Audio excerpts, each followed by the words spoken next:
Bueno, pongamos en contexto con los que saben. Dos consultores políticos que están acá con nosotros, Carlos Cornell y Pedro Donoso Muller. Gracias por acompañarnos. Primera lectura, Pedro. Sorprende el anuncio de ayer de Vargas. Yo comentaba hace minutos, lo hice en la radio, lo hice también en este espacio. Me llamó la atención la soledad de Vargas en el anuncio de ayer. Lo hizo 3 horas después de la entrevista de Noboa con Miguel Rivadeneira, cuando dice que van a despejar las vías. Después del anuncio de Vargas, Noboa aparece con el anuncio de la reducción del valor del diésel en 2 centavos para diciembre y en 8 centavos para febrero. ¿Cómo leerlo de ayer? Bienvenido, buenas noches. Gracias, buenas noches, gracias por la invitación. Estoy en minoría, 2 de melexistas contra un liguista, es terrible, pero bueno. Digamos, sí, yo creo que sorprende, pero además sí te marca, digamos, un antes y un después, ¿no? Es decir, no solo me parece que son las declaraciones del presidente Noboa en la entrevista que tuvo en Radio Democracia, sí es finalmente la presencia militar, es decir, creo que sí hubo como una presión, digamos, social y política hacia Vargas para tomar esa decisión, digamos, ¿no? Lo que hay que ver es cuál es el después, es decir, este es un hecho político fundamental que es haber, digamos, terminado un paro sin que un gobierno tome una decisión. Eso es inédito si comparamos con los otros 2 gobiernos, pero también es inédito y es un poco lo que he venido reflexionando con mi equipo. Es inédito cómo el paro nacional no ha movilizado absolutamente nada en Quito y Guayaquil, la percepción. O sea, es una cosa supremamente interesante. Porque tú, digamos, con los números que nos presenta el CIES, ¿verdad? Vas a ver que finalmente el humor social, por ejemplo, que para nosotros es algo fundamental para medir, ni siquiera se ha movido o se ha movido muy poquito, ¿no es cierto?, en comparación, por ejemplo, con la encuesta realizada por el CIES en septiembre. Tenemos finalmente un pesimismo presente que se ubica en 64.6%. Ya vamos a revisar el tema del humor social, pero hablando de las gráficas, póngame la primera gráfica, por favor, la primera gráfica que le pasé. Miren ustedes, que es la del CIES. A propósito de lo que dice Pedro. El CIES pregunta, frente a las movilizaciones ciudadanas que se han dado últimamente en el Ecuador, algunas personas opinan que el presidente debe mantenerse firme y no ceder a los reclamos de la gente. Otras personas, en cambio, decían que el presidente debería escuchar y atender las demandas de la gente. ¿Con quiénes estaría usted más de acuerdo? Carlos Coronel, leamos esa gráfica, por favor. Bienvenido, buenas noches. Hola, doctor. Fabricio, un cordial saludo también para Pedro y para la audiencia. Muchas gracias por esta conversación. Bueno, en principio sería... Déjenle la gráfica en la pantalla, por favor. Prosiga. Claro, sería importante identificar de parte de quién, digamos, para qué nosotros hacemos estas preguntas respecto del paro. Y no es tanto para saber si la gente está de acuerdo o no con el paro. Para eso el humor social y la calificación de labor nos va a ayudar bastante. Sino principalmente para saber cuáles son los imaginarios que están presentes respecto de las demandas sociales, la capacidad de escucha del gobierno y, en última instancia, la capacidad de construcción del consenso de la sociedad. Y aquí solo hago un paréntesis. Resulta que este paro es un paro que tranquilamente podemos sumarlo al paro del 2022 y podemos sumarlo al paro del 2019. Es decir, hay una crisis de representación política en este país y particularmente con unos grupos específicos de la ciudadanía. Entendamos el estrato popular y aquellos movimientos sociales que están en mayor capacidad de organizarse y movilizarse. Tal vez seguramente hay muchos otros grupos que tienen la necesidad de movilizarse, pero no tienen la misma estructura que tiene la CONAIE y los grupos indígenas. En ese contexto de cosas de esta primera variable, ¿qué nos dice? Nos dice principalmente que requiere un gobernante que le escuche y atienda sus demandas. El 65% en el consolidado, 75% en Quito y 56% en Guayaquil nos responde sobre la opción presidente debe atender las demandas de la gente. En ese sentido, primero, se nota un quiebre territorial, ¿no?, que lo vemos a través de toda la encuesta de octubre, el 75% en Quito versus 56% en Guayaquil. Estamos hablando prácticamente de una diferencia de 20 puntos. Y se complementa al mismo tiempo cuando les preguntamos a las personas en una siguiente variable sobre qué frase se acerca más de su forma de pensar respecto de las movilizaciones. Y allí le preguntábamos alrededor de la violencia en estas circunstancias. ¿Qué encontramos? Los manifestantes han actuado de manera violenta, un 26%, policías y militares han abusado del uso de la fuerza, 32%, y los manifestantes, la policía y las Fuerzas Armadas, todos han actuado de manera violenta. Déjeme retomar con Pedro. Opinión sobre ese gráfico. Este gráfico, por cierto, se da, o este trabajo se da antes de la finalización del paro, obviamente, y aquí tenemos una intención de que el presidente deba atender las demandas de la gente, o sea, deba dialogar. ¿Así se entendía esto, Pedro? A ver, una encuesta nunca lo puedes tú tomar con una sola lámina, digamos. O sea, es toda una integralidad, ¿no? Es toda una integralidad. Es decir, por ejemplo, esta lámina es muy importante. Estamos viendo, por ejemplo, que hay una mayoría en el consolidado de gente que dice, ok, hay que atender, digamos, las demandas de la gente, ¿verdad? Pero también hay que irse finalmente a las otras cifras que el mismo CIES, digamos, nos presenta, que me parece que es fundamental. Entonces, la riqueza de esta encuesta, y no es porque el Carlos esté aquí, sino porque me parece que es súper importante este ejercicio, es desagregar el estar de acuerdo con el paro, el no estar de acuerdo con el paro, pero sobre todo las razones de por qué. Es decir, finalmente tú tienes un 34.6% en el consolidado, ¿no es cierto?, que están de acuerdo con el paro, pero eso se, digamos, subdivide. Hay un 17.4% de la gente que está de acuerdo con el paro, digamos, porque las demandas son justas, es decir, por el pedido, pero también hay un 17.2% porque dice el gobierno finalmente no está atendiendo, no está haciendo gestión, ¿no? Ahí tienes, digamos, una razón de por qué estoy a favor del paro. Pero finalmente también tienes en contra del paro un 31%, ¿no es cierto?, por la forma, pero también tienes un 13.7% que dice, digamos, no estoy de acuerdo con el paro, pero no desconozco que la gestión del gobierno es mala. Todo eso hay que sumar, digamos. Es decir, es supremamente importante entender un poco lo que dice Mario Riordan, ¿no es cierto?, este consultor argentino.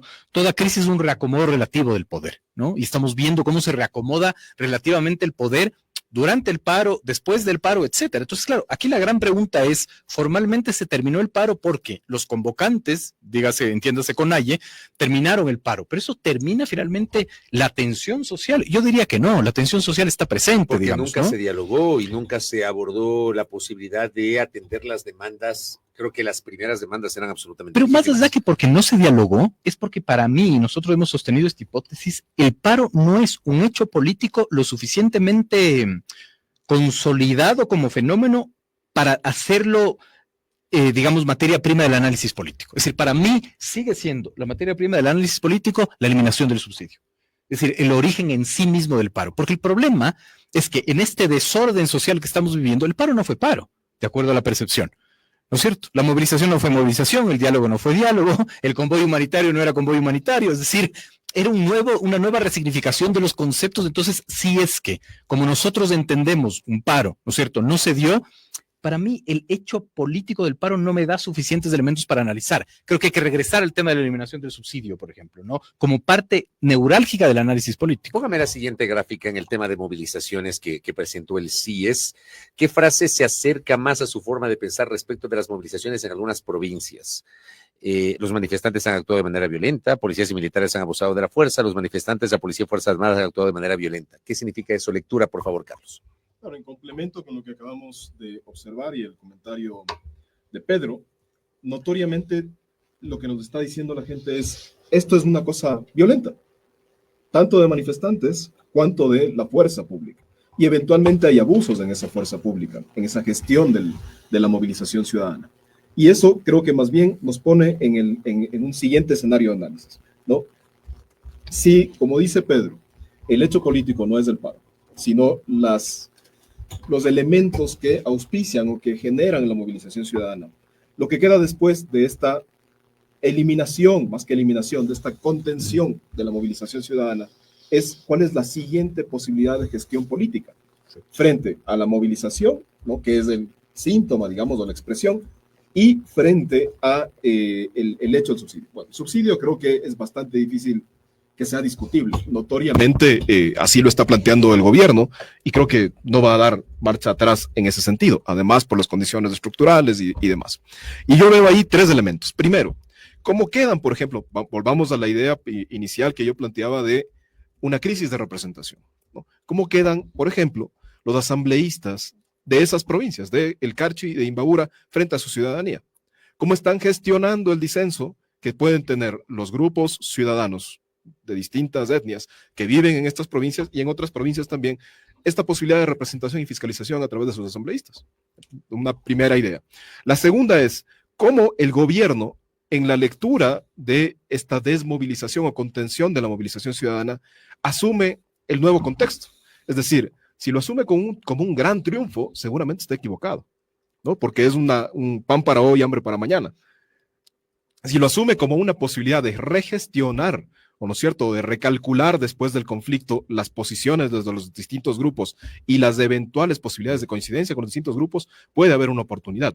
Y si va más bien hacia el lado de la indiferencia, que podría ser incluso la posición en algunas expresiones que yo entendería son eventualmente deslices de vocería de algunos gestores del gobierno, ¿no es cierto?, que pueden más bien plantear este escenario de indiferencia frente al tema, todas estas posibilidades van a marcar la posibilidad o no real de tener una gestión sostenible, de que no, a la final, digamos, no existan más movilizaciones. Entonces, frente a eso, la tercera idea tendría que ver con cuál va a ser el siguiente momento en el cual se pueda plantear el escenario de movilización o de desmovilización. Yo entendería que el siguiente momento político va a ser sin duda lo que tenemos en pocos días, que es la consulta popular.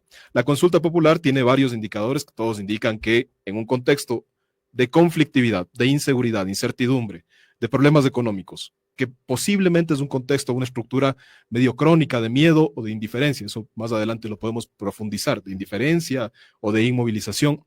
Claro, si estamos así, el cambio parece ser el movimiento natural. Y si el cambio es el movimiento natural, lo más posible es que la consulta popular le vaya bien al gobernante.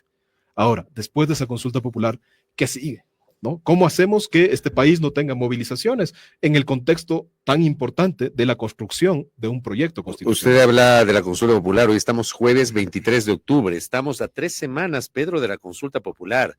Justo 3 semanas antes se acaba el paro, tenemos esta decisión de Vargas, tenemos las declaraciones de Noboa.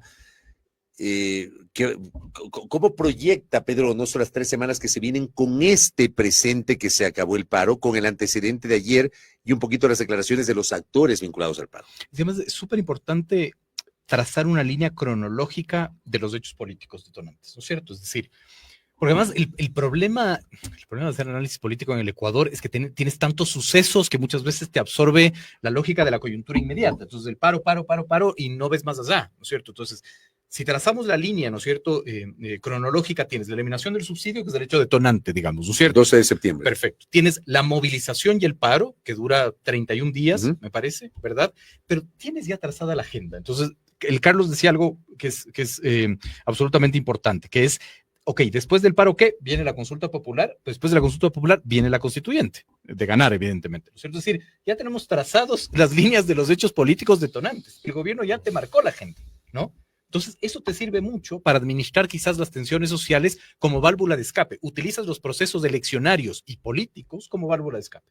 Entonces, si hay, digamos, una tensión social latente, muy bien lo que decía Carlos, digamos, ¿cómo administras esas tensiones? Porque siguen habiendo, digamos, esta tensión social. Pues nos vamos a volcar finalmente a discutir la nueva constitución. Es decir, tenemos 3 o 4 meses ya trazados porque el gobierno ya nos impuso la agenda como país. Entonces, no hay cómo irse por otro lado, ¿no? Es decir, esta hipótesis de tarima, digamos, gana a calle o a movilización, finalmente se está cumpliendo.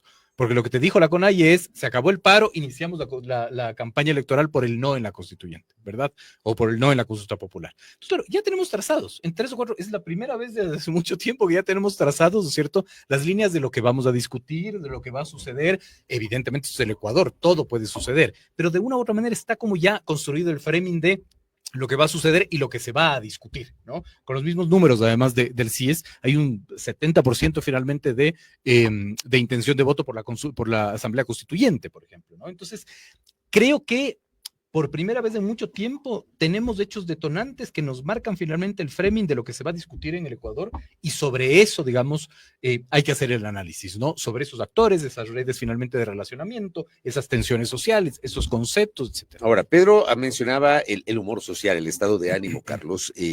¿Con qué se encontraron ustedes en esta encuesta sobre el humor social? Bueno, yo ahí primero hay una acotación.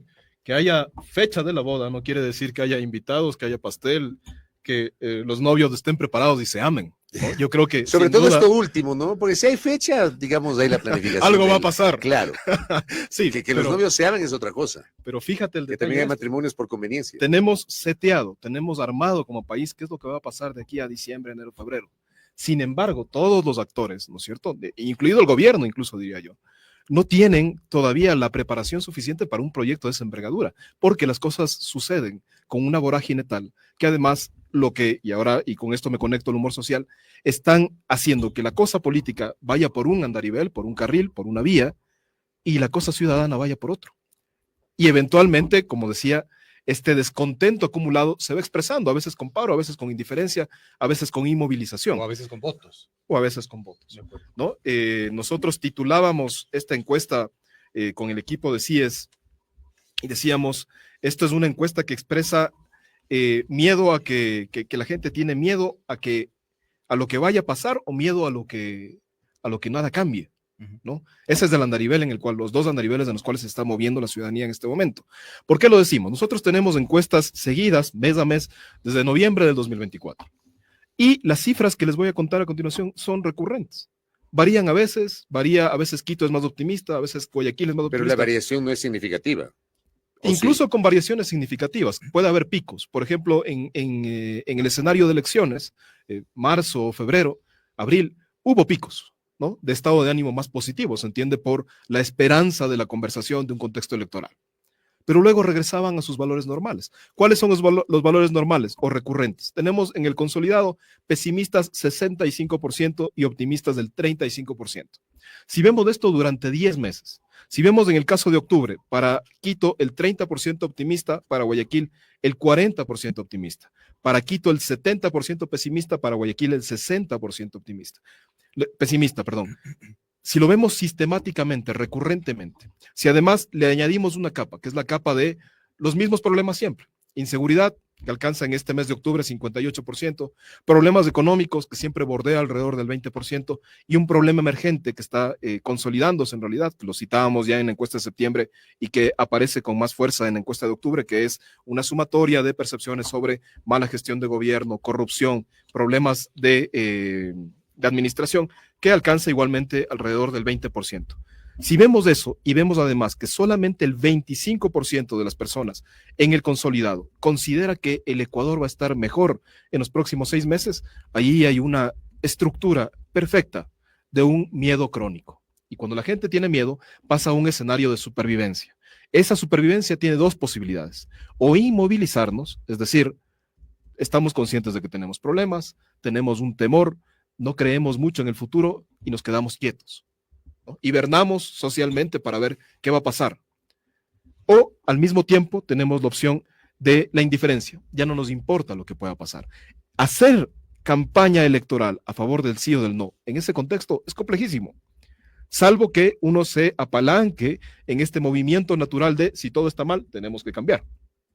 Y al mismo tiempo, hacer una conversación constitucional, constituyente, en ese contexto va a ser muy complejo. Entonces, esta estructura del humor social, ¿no? Que aparentemente puede ser una pregunta que normalmente los encuestadores hacemos casi de cajón y el análisis lo puede pasar de lado, creo yo que en este caso, considerando los 10, 11 o 12 meses que tenemos de investigación seguida, ya se convierte en un matiz de análisis que hace que veamos con otros ojos cualquiera de las preguntas que la gente nos haya ayudado a responder en nuestras distintas ¿Qué opina encuestas. Pedro Donoso?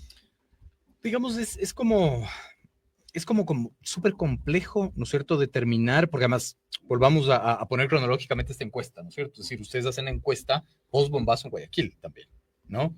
Y tú ves que las cifras, digamos, en comparación con tu misma encuesta de septiembre, son, digamos, similares o incluso en Guayaquil crece poquitito el optimismo, digamos, ¿no? Que es como, es una cosa qué raro, ¿no? ¿no? Porque además el tema del estallido, también hay que leerlo, no pretendo ser excluyente ni mucho menos, pero colocas un coche bomba en una zona muy comercial del norte de Guayaquil, no en un barrio dominado por los GDOs o un barrio alejado, y sin embargo tienes esta cifra que me... Pero además hay un muerto, ¿no? Es decir, no es que finalmente no sucedió nada, No. Es decir, hay un muerto. Y 27 ¿no? heridos. Y 27, o sea, no es un tema menor.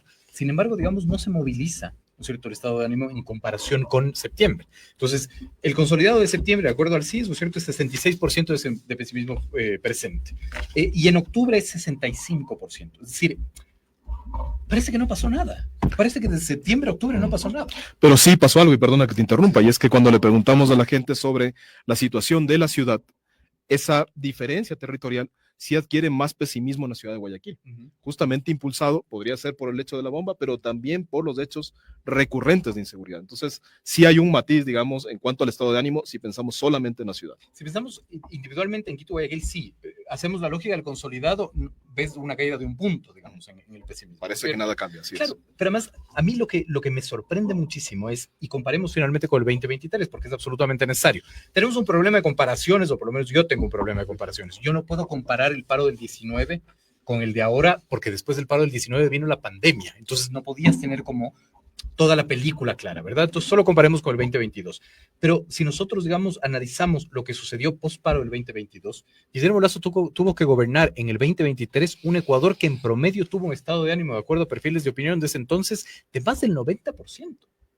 Negativo. Es decir, negativo, claro, de pesimismo. La reacción, ¿no es cierto?, social post-paro en el 2023, bueno, no solo posparo, digamos, un montón de cosas sucediendo, pero el pesimismo subió a un promedio de 90%.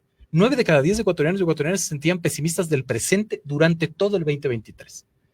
Yo creo que en 2023 fue la disolución de la Asamblea y tuvimos las elecciones anticipadas. Pero no teníamos los indicadores que tenemos ahora. No teníamos los indicadores que tenemos ahora. Es decir, de inseguridad, por ejemplo, no teníamos. De violencia no teníamos finalmente, incluso de pobreza tampoco, ¿no? Acaba de salir esta encuesta de Gallup, en donde el Ecuador es el tercer país en Sudamérica que más hambre sufre, digamos. Entonces, es una locura. Entonces, sí hay una inmovilización en la percepción, inentendible, digamos, muy difícil de leer.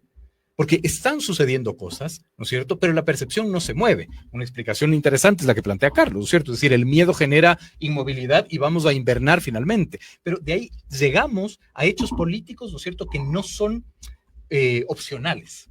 La consulta popular no es opcional. Es decir, tienes que ir a votar. ¿Esa va a ser una válvula de escape o no? Yo creería que no. Es decir, creo que finalmente el miedo, si partimos de esa hipótesis que genera inmovilización en la percepción, también va a generar inmovilización finalmente en la reacción electoral. Yo diría que el escenario más altamente probable, basado en los números incluso suyos del CIES, ¿verdad?, es que finalmente Daniel Noboa gane la consulta y se instale una constituyente y se dé, digamos, un debate dentro de una inmovilización social, o sea, por apatía, o sea, por miedo, ¿verdad? Y tengas un nuevo, digamos, producto constitucional, digamos, súper alejado y súper ajeno a lo que está sucediendo. Pero porque ya además ya tenemos marcados el escenario, digamos, ¿no? Evidentemente pueden pasar un montón de cosas, pero el escenario está marcado. No veo una capacidad finalmente de que socialmente nos salgamos de esa línea, además que ya nos marcó el gobierno, y un gobierno que marcó una agenda, digamos, de aquí a 4 o 5 meses. Ahora, la calificación del presidente en este momento. El presidente sigue manejando unas cifras medio, digamos, interesantes, de acuerdo a la encuesta del CIES, 46% muy buena, 52% mala, muy mala. Lectura cualitativa, por favor, Carlos. Bueno, en efecto, se mantiene, digamos, si lo vemos con la medición de septiembre, en que teníamos en el consolidado 42 y 56. Son valores prácticamente iguales o estadísticamente, digamos, el cambio no es lo suficientemente significativo. ¿Dónde sí es significativo el cambio? En el caso de Quito y de Guayaquil. O sea, sin duda, Quito tiene una lectura muy distinta del contexto de paro de lo que sucede con Guayaquil. Allí hay elementos, digamos, que pueden ir desde lo antropológico, lo cultural, el hecho de que esta ciudad tenga un sentido más político, hasta la cercanía con el paro. O sea, concretamente, Cotacachi está de aquí a 1 hora y media, Otavalo está de aquí a 1 hora y seguramente eso inflige incluso las posibilidades de incorporación de Quito al paro o de territorios de Quito al paro, concretamente el caso de San Miguel del Común. San Miguel del Común es Quito, es parte de las parroquias de Quito, no sé si está en la parroquia Calderón o en la parroquia de Guayabamba, pero es parte de las parroquias rural de Quito, claro. En ese contexto, Quito presenta un 38% de calificación positiva y un 62% de calificación negativa. Ahí hay un cambio muy significativo si lo comparamos con el consolidado y luego si lo comparamos con Guayaquil, que tiene el 54% de calificación positiva y el 43% de calificación negativa. Ahora, primera idea. Segunda idea, siempre leer esto con respecto a las expectativas, ¿no? Uno tiene que medir las cosas, los resultados, respecto de lo que esperaba. ¿Qué esperaba la gente en mayo? ¿No? ¿Qué esperaban los ecuatorianos frente al nuevo inicio o al nuevo mandato del gobierno del presidente Daniel Noboa? Y ahí encontramos que para mayo el 61% en Quito y 57% en Guayaquil esperaban un escenario de gobierno mejor o igual de bueno que el primer gobierno más de transición del presidente Daniel Noboa. Si lo comparamos con eso, vemos sin duda una contracción. Es decir, pasamos en Quito del 61% al 38% en este momento, y en Guayaquil del 57 al 54% en este momento. Y luego, hay una disonancia que hemos venido midiendo nosotros desde agosto, desde septiembre, que tiene que ver con qué es lo que esperas del gobierno, la expectativa, versus la realidad. Allí que encontramos en Quito 62% y en Guayaquil el 53% te dice, el gobernante, a pesar de esta calificación, no está haciendo lo que yo esperaba que haga, ¿ya? Y esto, digamos, no quiere decir que no confían necesariamente en el gobierno, que el gobierno se va a caer. No, simplemente quiere decir que hay esa disonancia entre lo que se esperaba y lo que se está recibiendo. ¿Dónde va a reflejarse eso? No tanto en la calificación de labor. ¿En la consulta popular podría ser? Puede ser una válvula de escape la consulta popular, aunque, como decimos, tal vez el concepto de cambio en un contexto tan complejo es más natural y por lo tanto más fácil de embarcar. Pero principalmente impacta en la confianza. La confianza cayó 15 puntos entre agosto y septiembre y desde allí no ha logrado recuperarse lo suficiente. Estamos en el consolidado con un 39% de confianza, cuando en agosto estábamos, si no me equivoco, en 45-46%. Entonces, eso no ha logrado recuperarse. Y es un matiz importante para el gobierno, porque si mañana el gobierno sale a decir cualquier cosa, en positivo o en negativo, la capacidad de gestionar la conversación desde un escenario de desconfianza es mucho más complejo. Es decir, si sale, perdona, solo termino la idea, Pedro, si sale a decirnos que ha realizado la gestión territorial, el control territorial de las montañas de Salinas en la actividad minera ilegal, sí, seguramente es un hecho cierto, ¿no? Hay ahí una actividad militar o policial, pero este matiz de poca credibilidad puede terminar afectando y termina cuestionándose. Pero, por ejemplo, ahí no les parece que las imágenes fueron potentes, esas imágenes de los militares lanzando ahí bombas a la montaña. Sin duda. O sea, a mí me parece que es cierto. Desde el punto de vista de instalar en el imaginario eso, a mí me pareció muy potente. ¿Qué es finalmente lo que hace el gobierno? Pero yo solo te quería interrumpir solo por esto. Estoy de acuerdo finalmente, claro, que hay una confianza que cae, pero lo que más me sorprendió finalmente en comparación con septiembre es que la desconfianza cae también, pues. O sea, ustedes midieron en septiembre un 62.4% de desconfianza y a octubre cae a 51.5%. Post bombazo en Guayaquil también, hablo del consolidado, ¿no? Claro. Entonces hay una caída de la desconfianza. ¿Por qué? ¿Por qué si hay una caída finalmente de la valoración positiva, ¿no es cierto? ¿Por qué hay una caída de la desconfianza? Esa es, digamos, o sea, si hay una caída, digamos, uno pensando que esto es directamente proporcional. Si hay una caída en la calificación de gestión, debería haber una caída en la confianza. Lo que pasa es que estamos comparando dos cosas que no son comparables. Porque la valoración de gestión es de Noboa y la desconfianza es del gobierno. Corrígeme, Carlos. Ya. Entonces no es lo mismo. Y hay que establecer esa diferencia. Absolutamente. ¿Por qué? Porque si Noboa es la cabeza del gobierno, ¿por qué esta diferencia, Pedro? Porque ese es el negocio del gobierno. Plantear finalmente disecciones que Noboa es una cosa y el gobierno es otra cosa, ¿no es cierto? Es decir, por eso tienes una desconfianza finalmente tan alta, ¿verdad? En septiembre, por ejemplo, 6 de cada 10, pero tenías, digamos, una valoración positiva, digamos, no tan baja. Y por eso tal vez el presidente les pregunto a ustedes, ¿no le golpea el tema de, no sé, las críticas de las últimas 2 semanas contra la vocera de Carondelet? A eso mismo iba, es que por eso tienes vocera. Exacto. ¿No? Porque esa es la razón. Cumple la vocería ese papel de fusible, Carlos. A ver, primero cumple el papel de fusible. Segundo, tendría un papel importante. Cuando alguno de nosotros recomienda la incorporación de una vocería para un gobierno, que no sea necesariamente el gobernante, lo que está haciendo, entre otras cosas, es planteando la posibilidad de marcar agenda, que a palabras de Pipo Lazo es el principal mandato de un gobernante, marcar agenda. La pregunta es, ¿la vocera actual del gobierno le ha permitido al gobierno marcar agenda? Yo estimo que no. Más bien la velocidad de los hechos políticos han marcado la agenda. Y eso tiene que ver más con el presidente que con la vocera.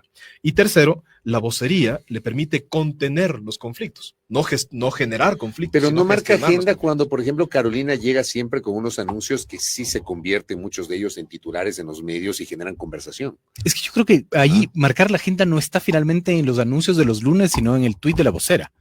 Es decir, cuando se pelea con Payares, cuando insulta a no sé quién, eso también es marcar la agenda. Cuando indirectamente le raya a Roberto Aguilar. Quizás finalmente no es marcar la agenda política, pero sí es marcar la agenda setting de la discusión, digamos, ¿no es cierto? O crear una conversación que no marque agenda. También, exactamente, pero estamos circunscribiendo el análisis solo alrededor de la vocera, y yo no creo que eso es lo correcto. Es decir, si yo la mencionaba por la diferencia que tú haces de gobierno con Noboa. Sí, de acuerdo. Y que la gente en el imaginario lo pone a Noboa a nivel distinto al resto del gobierno. Totalmente, pero lo que pasa es que el gobierno sí te ha planteado todo un menú de vocerías, digamos. Porque la vocera no es la única vocera, pues, ¿verdad? Es decir, hay un desorden, por lo menos de lo que nosotros entendemos, un desorden en los anuncios, porque finalmente para mí el vocero presidencial es el que te plantea todos los anuncios. Claro, y tienes, ¿no?, por aquí a Carolina Jaramillo, a Zaira Rovira, a Reinber, al mismo, digamos, Noboa, ¿no es cierto? Él te plantea finalmente que el diésel va a bajar en diciembre y en febrero, él te plantea que hay que pagar el 13º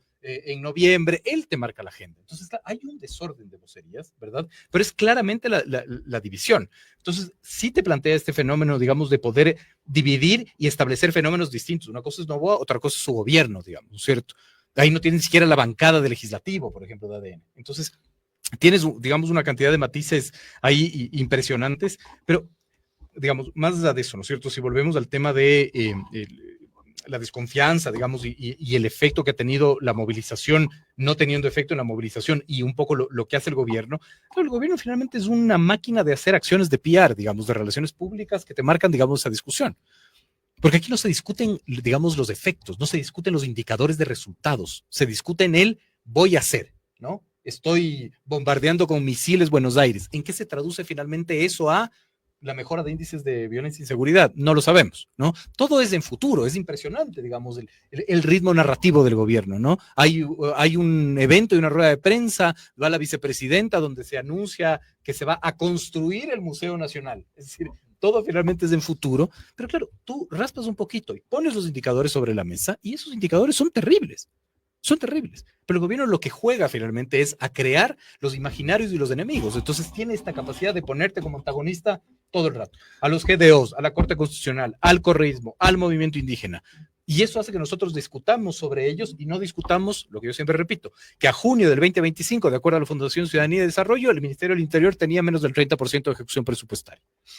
O que el Ministerio de Defensa tenía menos del 35% de ejecución presupuestaria. Los dos pilares finalmente del Estado para combatir la violencia y la inseguridad. Entonces, claro, nos quedamos finalmente en el video de los misiles en Imbabura. ¿Cómo se extrapola eso a los resultados? ¿Cuáles son los indicadores? El 2025 va a ser el año más violento de la historia del Ecuador.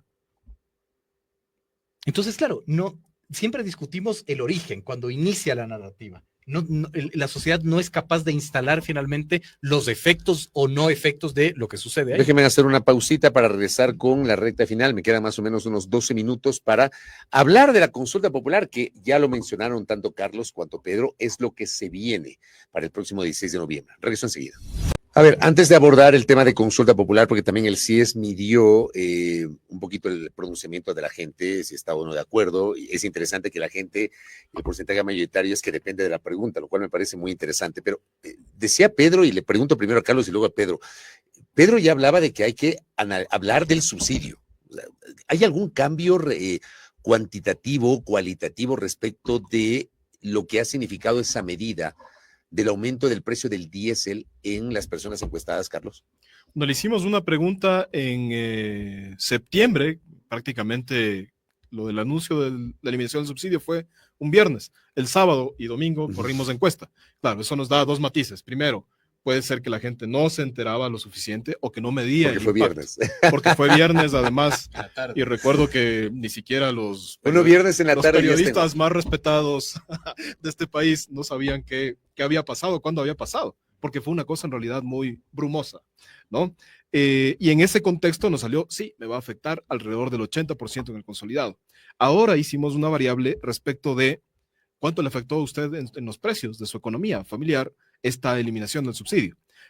¿Cuál es la respuesta? En el consolidado alcanza el 54% de personas que nos dijo me ha afectado mucho o algo, es decir, ese impacto o todavía no se siente o al menos no se percibe de parte de las familias ecuatorianas. Ahí hay un elemento importante, y si vamos a el hilo un poco de análisis que hemos ido teniendo en esta conversación, parece ser que ese asunto de eliminación del subsidio parece haberse diluido, ¿no? Parece ya no existir en la narrativa y en la conversación, y por lo tanto, eventualmente el paro, para lo que habría servido, es para ser el amortiguador de esa conversación, porque termina siendo la conversación el paro, la violencia del paro, la posibilidad o no de gestión del paro, versus la eliminación del subsidio.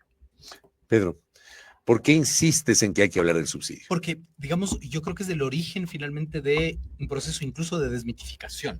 Es decir, es súper interesante esto, porque vamos a la raíz del tema, ¿no es cierto?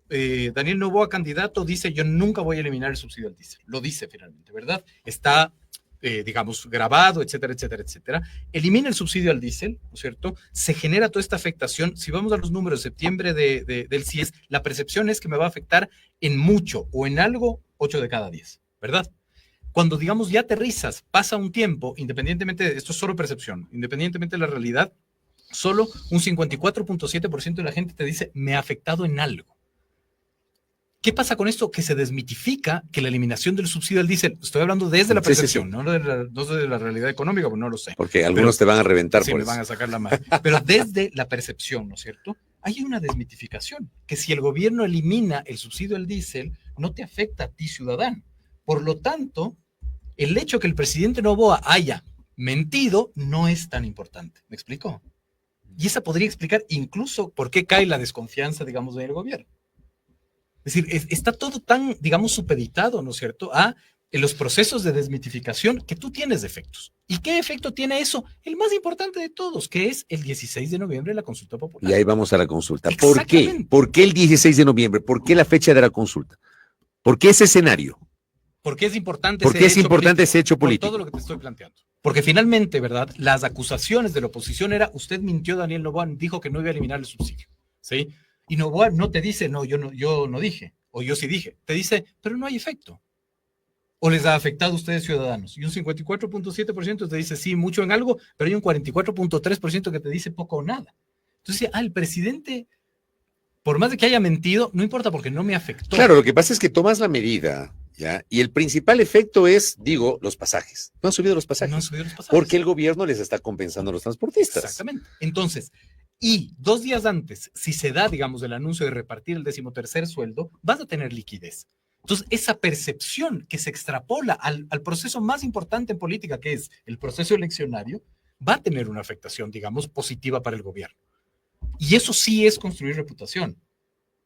No es construir reputación como nosotros conocemos, de no mientas finalmente, sino, por más de que yo haya mentido, ¿verdad? El mito de que te iba a afectar es un mito y no se cumplió. No te está afectando, porque la gente no siente la afectación. Pero yo pregunto ahí, a ver, yo entiendo que desde el punto de vista de los pasajes no te ha afectado. Pues si vas al supermercado, vas al mercado, ¿ah? No le contradigas al 44.3% de la población que dice que le ha afectado poco. Es que yo sí he sentido que hay un aumento de los precios. Tú estás en el 54.7%. Claro. O sea, no, es que yo estoy de acuerdo contigo. Lo que digo es la percepción, ¿verdad? Está inmovilizada frente a todo lo que está sucediendo. Ese es mi análisis. ¿Cómo entendemos esa percepción? Pongámoslo así, se esperaba el cordonazo de San Francisco y resulta que nos llega una garúa cualquiera. Exactamente. En términos, digamos, de lo que percibe la gente. Por supuesto, una cosa es el índice de precios al consumidor. Yo creo que no hay que verlo en este mes o en el siguiente mes. El índice de precios al consumidor habrá que verlo de aquí a diciembre, a ver cuál es el impacto que ha tenido. Pensemos, por ejemplo, que en el momento más grave inflacionario de este país, que fue el contexto de la crisis financiera del 99-2000, recién en el 2001 se pudo ver la inflación acumulada, que alcanzó, si no me equivoco, más del 140%. Asimismo, en este contexto, ese impacto en los precios que ya Fabricio menciona sentir, que seguramente muchas personas del 54%. No me digan que no lo han sentido ustedes. Menciona. Sí, obvio, a ver, claro. No han sentido. No han sentido particularmente el precio, no del subsidio al diésel, pero sí de los precios de los combustibles. Yo de los productos. ¿No? Si tú vas al supermercado, vas al mercado, yo sí siento que hay un aumento de los precios. Yo hablo por mí. Sí. Yo soy un valor atípico, tengo una familia de 2, entonces, mi esposa y yo, entonces es difícil ver un cambio muy significativo. Seguramente si uno tiene guaguas, el cambio, guaguas va a ser bastante más, pero por más ejemplo, duro. Esta discusión en sí mismo ya demuestra finalmente, ¿no es cierto?, la ganancia del gobierno, que es un poco lo que el Carlos está diciendo. Es decir, la oposición nos dijo, se elimina el subsidio al diésel y esto se acaba. Te va a costar $10 millones comprarte un pan. Es una locura. Llevó finalmente a un límite, ¿no es cierto? El gobierno jugó bien sus cartas y te está demostrando que no. Yo creo que yo estoy de acuerdo, lo he dicho públicamente, yo estoy de acuerdo con la medida conceptualmente hablando. No me gustó cómo la instrumentalizó. Esa es otra discusión. Conceptualmente yo sí creo que había que hacerlo. Pero esto tiene un efecto, Fabricio Carlos, desde mi punto de vista. Tiene un efecto porque esto sostiene y le da credibilidad a la palabra del presidente, ya lo me dirán ustedes, pero le da credibilidad a la palabra del presidente de cara a una consulta popular y a una constituyente. Entonces, usted eliminó el subsidio al diésel. La oposición dijo que se acababa finalmente, que venía el cordonazo de San Francisco y vino solo una lluvia. Entonces yo vuelvo a creerle cuando usted me dice, cambiar de constitución para resolver todos los problemas, ¿no? Porque además, otra de las cosas interesantes que plantea la consulta, la encuesta del CIES, hay un 70% de gente que dice voy a votar sí por la Asamblea Constituyente. Pero cuando aterrizas un poquito, más o menos el 45%, ¿no es cierto?, te dice, no, una constitución, cambiar la constitución no te va a resolver ningún problema. ¿Y cómo se entiende ¿no? eso? Ese es el tema, porque estamos jugando otra vez la lógica de las narrativas y la lógica de la reivindicación reputacional de la palabra del gobierno frente a la palabra de la oposición. ¿Qué dijeron las personas, los encuestados sobre el tema de la consulta, Carlos? Bueno, hay dos variables ahí para leer, ¿no? La primera es, le preguntamos a la gente, el presidente Daniel Noboa ha anunciado una consulta popular. ¿Cómo votaría usted en esa consulta? Y hay dos momentos. El primero, votaría a favor de las tesis presidenciales, en contra de las tesis presidenciales o dependiendo del tema. Esto pensando en general en la consulta. Es decir, ¿esto es un cheque en blanco? ¿Es una manifestación de apoyo al presidente o es una manifestación de oposición al presidente? La manifestación de apoyo alcanzó, es decir, voy a votar a favor de las tesis presidenciales, 16% en agosto, 11% en septiembre, 17% en octubre. Y ahí sí hay una correlación fuerte entre confianza, que cayó en septiembre, y la manifestación de apoyo o de oposición.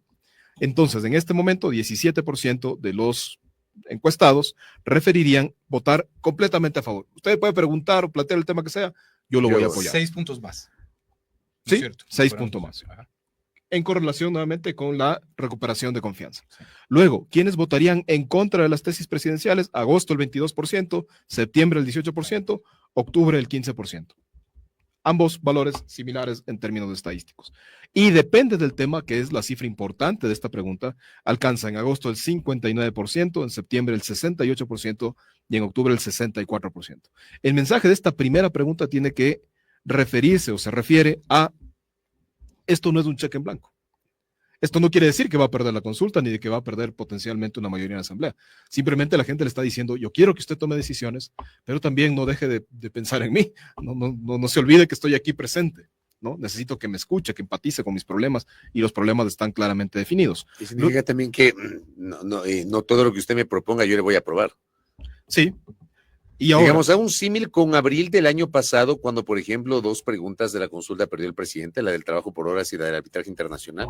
La gente ahí discriminó su respuesta. Sí, a pesar de lo que muchos analistas consideraban, ¿no? Que era o apoyo completo o negación completa. Y creo que eso también nos pone una alerta a quienes estamos, digamos, en el campo de la investigación, de la consultoría política, de también salirnos nosotros mismos de la polarización en el análisis, ¿no? Y hay otra variable que le preguntamos ya directamente respecto de la votación, ¿no? Y en la votación, a favor del proceso constituyente tenemos en Quito 76%, en Guayaquil 65% y en el consolidado 70%. En contra, Quito 24%, Guayaquil 19% y en el consolidado 21%. Es decir, como hemos referido en algunos momentos de esta conversación, es bastante posible, ojo, en este momento todavía no hay campaña, en este momento no se han debatido, se debate el hito, ¿no es cierto? El hecho político que es la consulta y la posible constituyente. No se debaten los contenidos de esa constituyente. Seguramente sí, en la campaña, los que están a favor o los que están en contra, encuentran los elementos suficientes para demostrar que ese contenido es significativo para la gente. Puede ser o que ese contenido es lesivo para la gente, puede ser que los números a favor o en contra se disparen en cada uno de los lados. Correcto. Matizado además por el estado de ánimo que hemos referido. Sobre esto, cierro con la reflexión de Pedro sobre esta parte de lo que acaba de decir Carlos respecto de estos números vinculados a la consulta. Ahora, otra vez, digamos, vas al tema de la credibilidad, la confianza, la desmitificación de la palabra y la gestión del gobierno, ¿no? Pero sobre todo también la de credibilidad y la palabra de la oposición. Y ves finalmente la incapacidad de la oposición, además, ahorita la oposición como mucho más visible en su diferencia, digamos, ¿cierto? Ves colectivos ciudadanos que ya se suben al no, por ejemplo, en el tema de la constituyente, que reviven y dicen, bueno, retomemos la campaña que se hizo el no, por el no en Chile, en la dictadura de Pinochet, o sea, unas cosas, digamos, traídas de los pelos, ¿no es cierto? Y se suben finalmente al no, en un proceso, digamos, eleccionario que yo creo que tienen todas las de perder porque no están entendiendo, ¿no es cierto?, lo que está sucediendo. Entonces, más allá de estas cifras, porque además el CIES hace esta pregunta que para mí es un medidor más político que otra cosa, ¿no es cierto? Es decir, es específicamente la reacción del votante con relación a la valoración de gestión de un presidente, digamos. Es como clarísimo eso. Y de repente ahora la gente te lo dice, no, yo voto dependiendo de la pregunta, ¿no? Entonces, y también hay que tener esos matices. Pero cuando ustedes hacen las preguntas por las preguntas de la consulta popular, él sí gana en todas. Así es. ¿No? Él sí gana en todas, ¿no? Entonces, digamos, es como súper determinante el entender eso, porque estoy de acuerdo. Incluso yo era uno de los que sostenía que las consultas populares son referéndums de valoración positiva de un presidente, hasta que llegó Daniel Noboa y vimos que no finalmente, ¿no? Vimos que la gente de repente se convirtió en lectoras de preguntas, ¿no es cierto? Y ahora te dice no al trabajo por horas, digamos, ¿no? Ahí podemos hacer un análisis mucho más profundo. Pero quiero enfocarme en dos preguntas que también hace el CIES, que es súper interesante. Cortito con el tiempo. Sí. ¿Quién se preocupa más por usted o su familia? El 23.9% dice que el gobierno, el 14.8% la oposición, 56.6% ninguno, digamos, ¿no? Es altísimo el 56%, es evidente, pero el gobierno es altísimo también, 23%, y un 30% responde que el gobierno piensa en el futuro de los ecuatorianos más que la oposición, que tiene un 16%, y un 46%, digamos, ninguno. ¿Qué quiero decir con esto? Que es un lienzo en blanco, claro, pero que el gobierno parte, digamos, con una ventaja interesante. Muy, muy interesante esa cifra. Pedro Donoso, gracias. Carlos Coronel, gracias por estos aportes, estos insumos para la discusión que nos han presentado en este programa post fin del paro. Y claro, teníamos este instrumento, esta data de la encuesta del Centro de Investigaciones y Estudios Especializados CIES, que nos han permitido un poquito matizar la conversación del día de hoy. Un abrazo para todos, nos reencontraremos mañana al cierre de la semana.